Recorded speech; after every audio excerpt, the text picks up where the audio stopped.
Yo, All right. yeah, stop that shit. It's mad annoying. Yo, do you know anything about the religion of Santeria? Santeria, or Regla de Ocha, originated in West Africa and fused with elements of Christianity in the Caribbean. It's known for its rituals, drumming, and veneration of orishas, which are spirits representing natural forces. It's a rich, complex belief system. Anything specific you'd like to know about it? Why is it ignorantly attached to demonic terminology and activity? Santeria, or Regla de Ocha, blends West African traditions with elements of Christianity from the Caribbean. Key terms include orishas, which are spirits representing natural forces, and babalawos, who are priests. Rituals often involve drumming, dancing, and offerings. It's a fascinating mix of spiritual practices. What else can I tell you about it? Spirits that resemble natural forces, you said. Yeah, orishas embody natural forces and have unique So personality. what are these natural forces and what are their personalities? Orishas, representing natural forces, each have distinct personalities. For instance, Shango symbolizes thunder and is powerful, passionate, and a warrior. Yemaya, linked to the sea, is nurturing, protective, and maternal.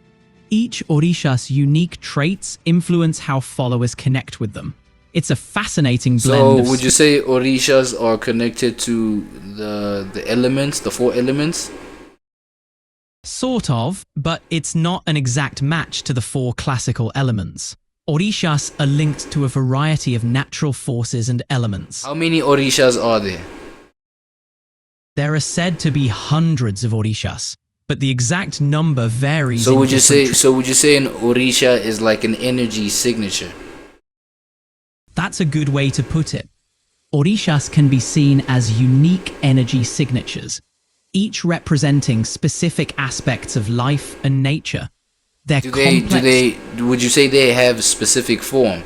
Like for example, would you say me being passionate for football would be an orisha? Not quite. Orishas aren't personal embodiments of You said they individual you said they have personality. Yep, indeed. Orishas have personalities shaped by myths and legends. So they're not just forces of nature, but also have human-like traits, emotions, and stories. It's this Give me blend. do you have an example of a real life orisha? Like a Orisha, real, real orisha, yeah. exactly.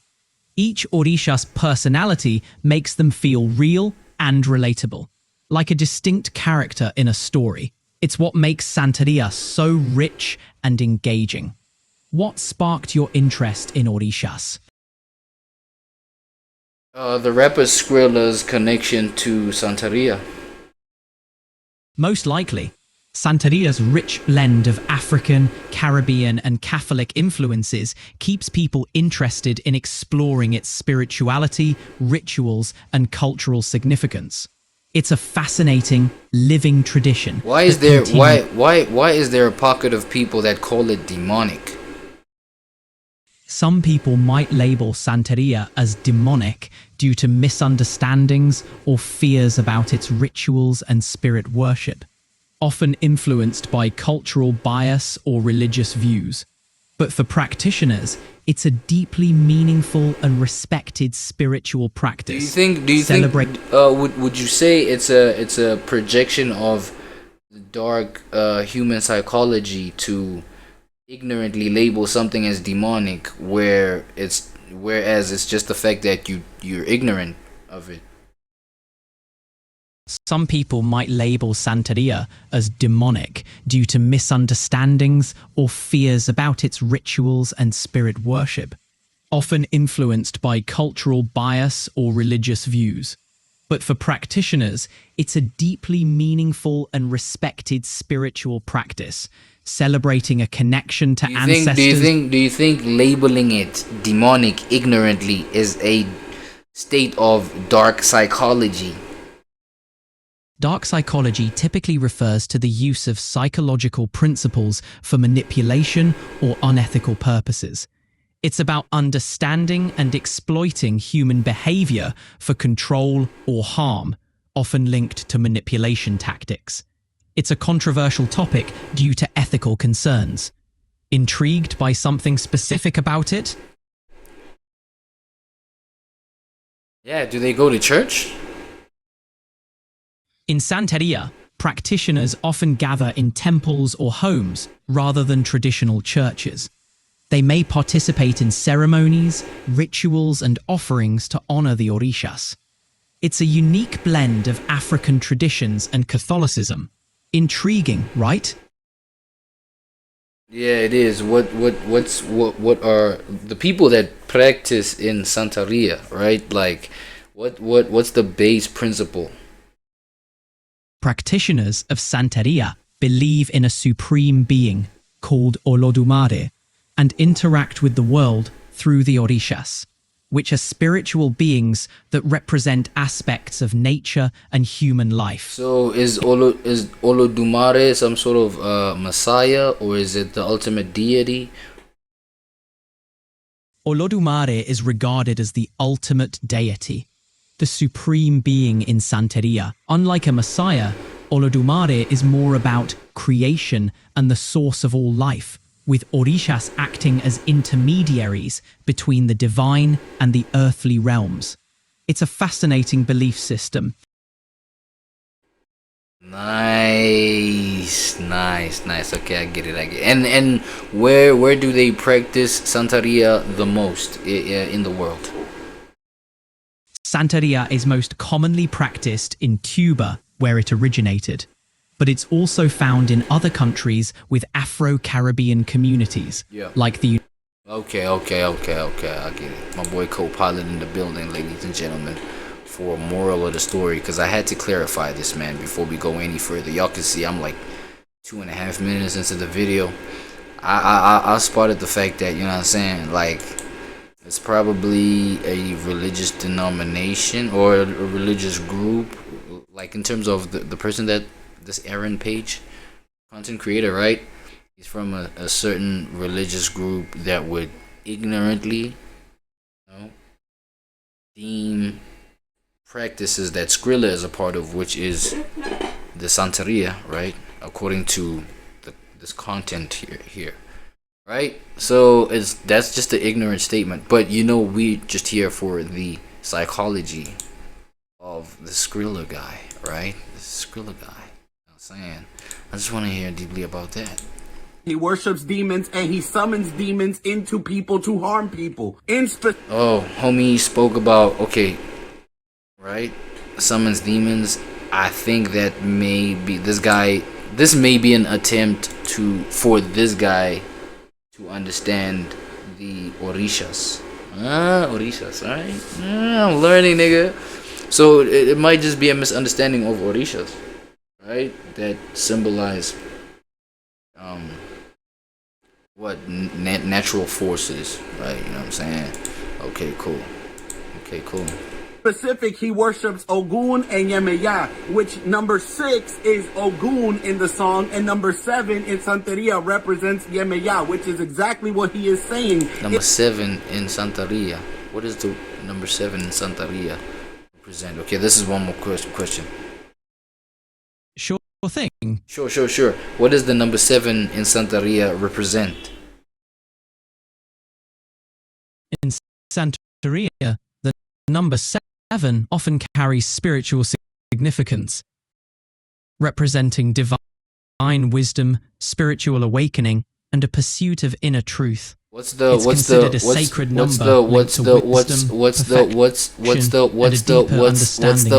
mysteries? Nigga, I'm talking, bro. This is when you shut up, bro. You be glitching too, man. Something's wrong with my boy right here, man. Let me just. You don't even be listening. Yo, co-pilot. Gotcha. Yeah. Hey, what's the connection with the number 7 and Ogun in Santeria? In Santeria, the number 7 is associated with Ogun, who is the Orisha of iron, war, and labor.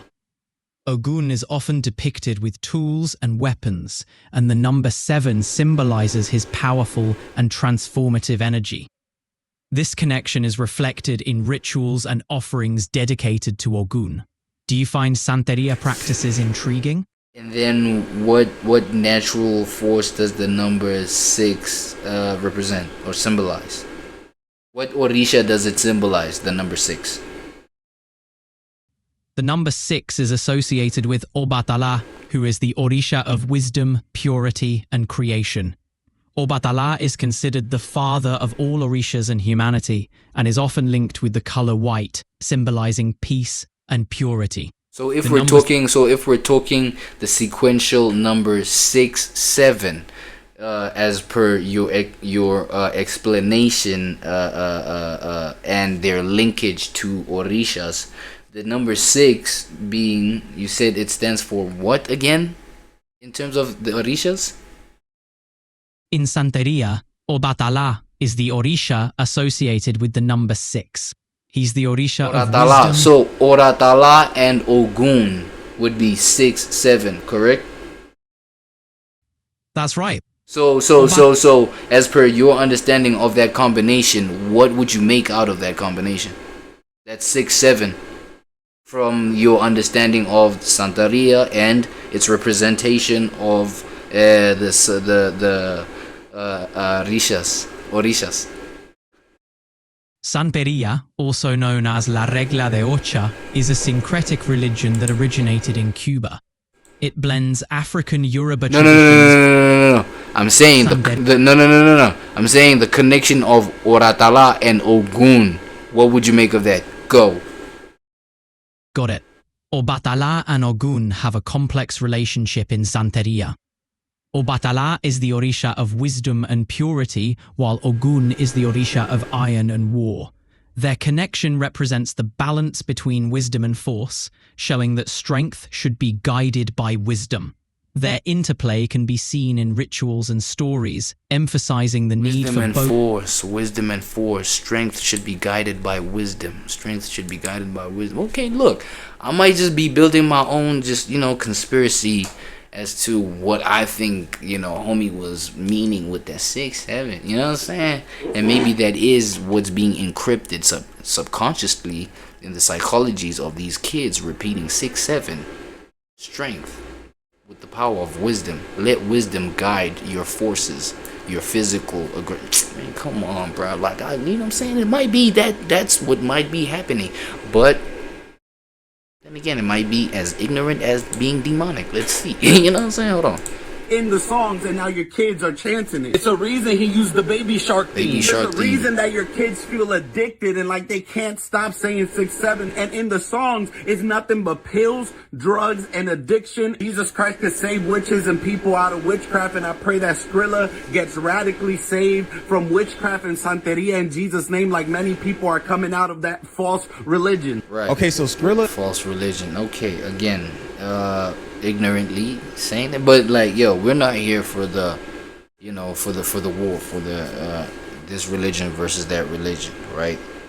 Just here to see how it's shaping the psychologies of these little ones. Crazy. Is in this religion called Palo Mayombe, and this religion is extremely dark. Okay, now this article right here is talking about Palo Mayombe. Okay, what's that? Palo Mayombe. What's up, Sizwe? What's the religion called Palo Mayombe? Palo Mayombe is an African diasporic religion that developed in Cuba, rooted in the tradition. Diaspora. Like, I feel like everything that has to do with like just elements of African, African aspects of whatever it is that's being practiced. I feel like as long as there's like African aspect of it, it's demonic, it's dark, it's blah blah blah. Cool, we get it. Okay. About someone who recently became like a priest for this religion, and I want to show you guys what it says. Okay, it says, as Yawo, Rios is a newly ordained priest of an ancient diaspora religion brought to Cuba by Congolese slaves. From Cuba, it spread throughout the Caribbean to the Dominican Republic, Colombia, Venezuela, and later to the U.S. It's called Palo Mayombe, and its dark rituals involving human and animal remains and even grave robbing is practiced in its extreme secrecy. Like another... Does Palo Mayombe include... Should I just do all this research right here? Palo Mayombe...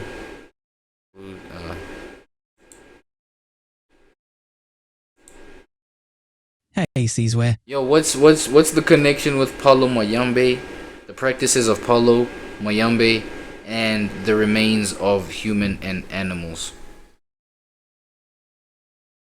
Palo Mayombe is an African diasporic religion with origins in Cuba, influenced by traditional Congo religion, Catholicism, and Spiritism. It's known for its use of a ritual cauldron called an nganga, which may contain human and animal remains. The nganga is believed to house spirits that practitioners can command, often for healing or other rituals.